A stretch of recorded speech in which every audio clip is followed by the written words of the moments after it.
A fire in one city and a wave of grief in another, thousands of miles away. How is that even possible? Well, today we're going to dive into the tragic story of a deadly inferno in Hong Kong and try to understand why it hit so close to home for so many people, right here in Canada. So, this story kicks off with a sudden, absolutely devastating event. A fire just ripping through a packed residential building in one of the most densely populated neighborhoods on the entire planet. The initial reports that started coming in were just grim. At least 5 people tragically lost their lives in the blaze. And the impact was just so much wider than that. More than 40 other people were injured, some of them critically, as they scrambled to escape the smoke and the flames.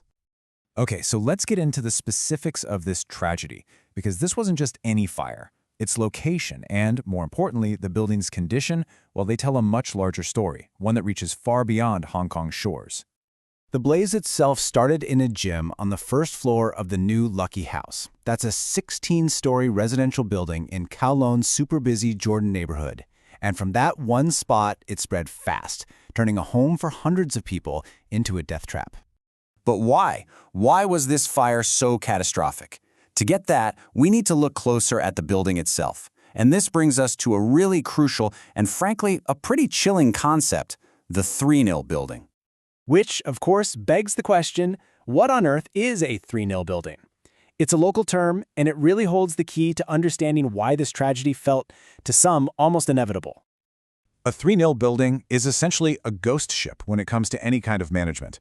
It has no owner's corporation for making collective decisions, no residents' organization to advocate for safety, and no management company for daily upkeep. It's completely rudderless.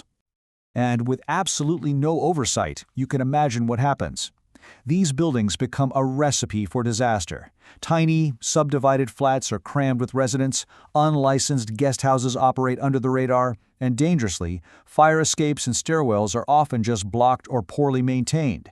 It's a tinderbox just waiting for a spark.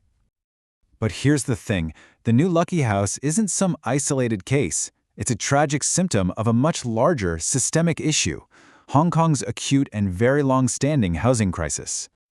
You know, you might ask why anyone would even live in a 3-nil building. Well, you have to grasp this one fundamental reality. Hong Kong has one of the most punishing housing markets on the planet.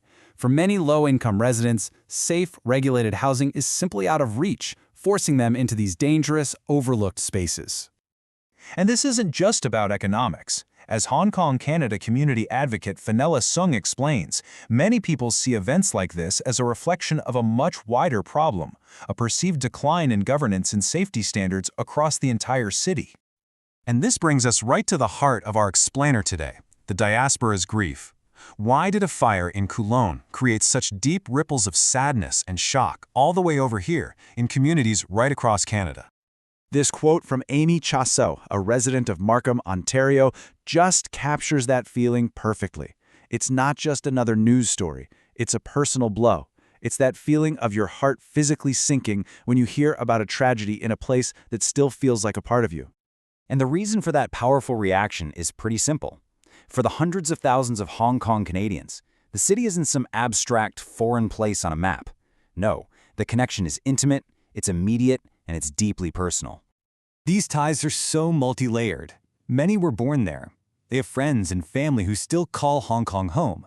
They have vivid memories tied to specific streets and neighborhoods. And under it all is this powerful sense of shared identity. So when a tragedy strikes, it feels like it's happening to their community, to their home. What makes the grief even more acute is that profound sense of helplessness. Watching a crisis unfold from thousands of miles away, seeing places you know and people you care about affected, and being able to do absolutely nothing but watch the news reports roll in. This entire event leaves us with a critical and unsettling question, one that goes far beyond this single tragic fire.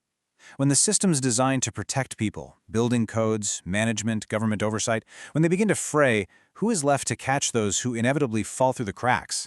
It's a question that echoes from a Kowloon high-rise all the way to communities right here in Canada.